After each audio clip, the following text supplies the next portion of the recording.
Baiklah, saya akan menjelaskan RPS untuk mata kuliah perencanaan pembelajaran ini ya. Dan untuk apa sebagai calon guru kalian harus mempelajari mata kuliah ini.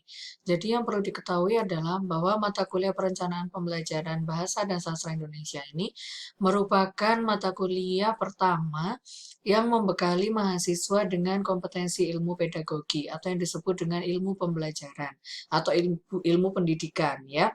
Nah, di perencanaan ini nanti mahasiswa akan kami ajak dalam 3 SKS ini untuk belajar merancang perangkat-perangkat pembelajaran yang memang dibutuhkan oleh seorang guru sebelum seorang guru ini masuk ke dalam kelas ya.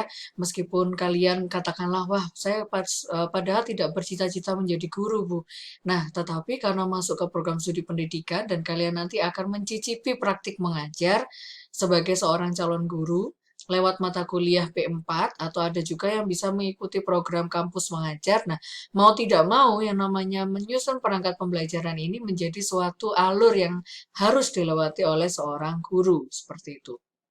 Nah, apa saja perangkat yang akan disusun? Nah, sebelumnya saya akan jelaskan dulu bahwa kurikulum yang akan kita acu dalam penyusunan perangkat ini adalah kurikulum IKM atau yang disebut dengan implementasi kurikulum merdeka. IKM merupakan kurikulum yang diterapkan di sekolah-sekolah di seluruh Indonesia mulai tanggal 18 Juli 2022. Dan pengajarnya itu saya Putri Kumaladewi dan juga Ibu Heni Dwi Arista. Kami berdua akan mengajar secara tandem ya, alias berkolaborasi. Jadi nanti ada satu momen yang memang belajar bersama dengan saya, dan ada satu juga momen yang harus belajar dengan Bu Heni, seperti itu. Oke, nah ini adalah materi-materi yang akan kalian pelajari nanti selama 1 semester ke depan. Jadi sebelum praktik menyusun perangkat, nanti akan kami ajak dulu kalian untuk mempelajari teori dulu, yaitu terkait dengan pengertian, nilai penting, dimensi, prinsip, dan manfaat perencanaan pembelajaran. Dan di sini juga nanti kalian diminta untuk membuat peta konsep terlebih dahulu sebelum masuk ke kelas sebagai tiket, ya. Nah, kemudian materi yang kedua adalah rasional, ruang lingkup, dan capaian kompetensi bahasa Indonesia dalam implementasi kurikulum merdeka atau IKM. Jadi disinilah nanti kalian akan kami ajak untuk membedah kurikulum IKM itu seperti apa. Namun sebelumnya masuk kelas tiketnya lagi-lagi adalah membuat peta konsep terlebih dahulu. Kemudian di pertemuan yang keempat, kalian akan kami ajak untuk mengonstruksi model-model pembelajaran ranah keterampilan abad 21, pendidikan karakter, literasi, pengalaman belajar, dan sistem penilaian dalam IKM. Jadi ini masih kaitannya dengan bedah kurikulum IKM tadi. Sama perintahnya nanti adalah kalian sebelum masuk kelas wajib menyetorkan tiket dulu ke kami berupa peta konsep.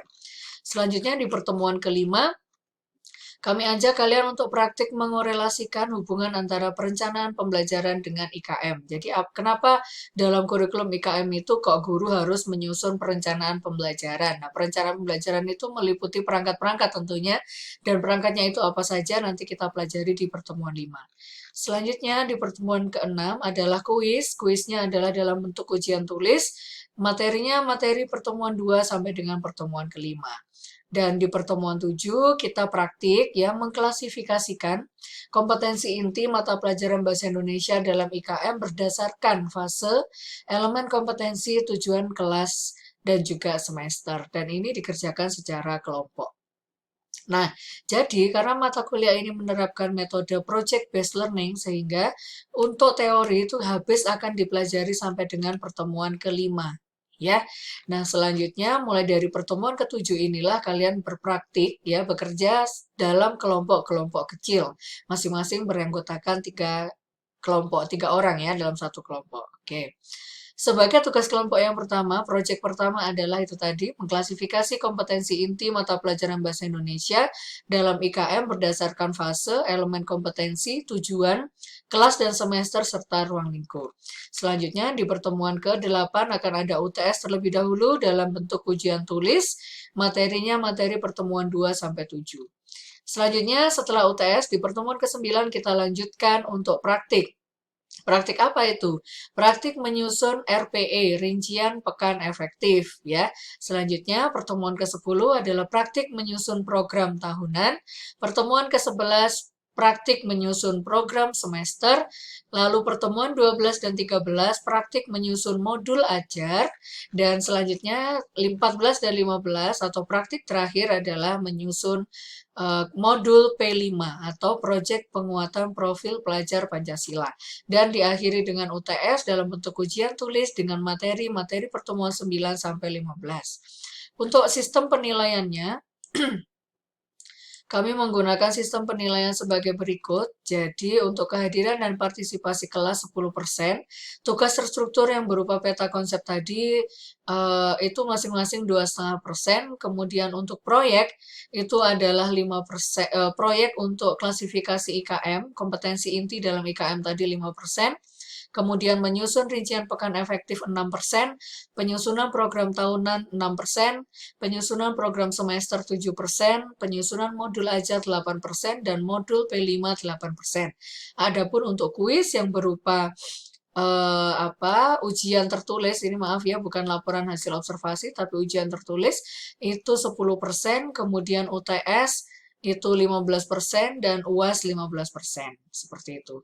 Dan untuk di pertemuan kedua minggu depan, tugas kalian adalah sebagai tiket masuk ke dalam kelas, kalian diminta untuk membuat peta konsep digital yang isinya tentang pengertian nilai penting, dimensi, prinsip, dan manfaat perencanaan pembelajaran.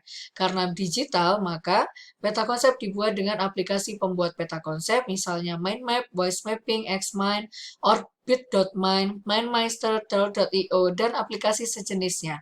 Yang penting berfungsi untuk membuat peta konsep. Peta konsep cukup satu halaman saja, kemudian jangan lupa di bawahnya dilengkapi dengan referensi. Dan pengumpulannya adalah di topik pertemuan 2 Google Classroom. Nah, untuk referensinya kalian bisa mengecek dari sini. Ini adalah referensi-referensi yang bisa kalian akses untuk tugas menyusun peta konsep tadi, ya. Oke, ini saya besarkan. Nah, ini adalah referensi-referensi yang bisa digunakan untuk menyusun peta konsep tadi. Oke, dan begitu seterusnya sampai dengan pertemuan ke-4 tadi ya, 2, 3, 4, 5, sampai dengan pertemuan ke-5 ya, tugasnya masih sama, membuat peta konsep. Dan selanjutnya di pertemuan ke-6, tadi sudah disampaikan kalian akan menempuh kuis. Untuk kuis soalnya adalah 30 butir pilihan ganda dan 5 butir esai. Waktunya 90 menit, kemudian untuk UAS juga demikian. Jadi kalau untuk UAS itu juga soalnya terdiri atas 30 menit 30 butir pilihan ganda dan 5 butir esai, waktunya juga sama 90 menit. Kemudian untuk yang praktik menyusun rincian pekan efektif itu nanti masing-masing kelompok terdiri atas 3 orang ya. Nanti menyusun rincian pekan efektif. Jadi semua kegiatan ini dilakukan secara kelompok. Mulai dari menyusun rincian pekan efektif, kemudian menyusun program tahunan, kemudian menyusun program semester, kemudian menyusun modul ajar, dan selanjutnya yang terakhir tadi adalah menyusun modul P5. Dan kegiatan diakhiri dengan UAS di pertemuan 16. Nih, dalam bentuk ujian tertulis ya, dan bentuk soalnya adalah esai dengan jumlah 5 butir dengan waktu mengerjakan UAS adalah 90 menit. Demikian penjelasan saya terkait dengan RPS dan jalannya mata kuliah perencanaan pembelajaran bahasa dan sastra Indonesia kali ini.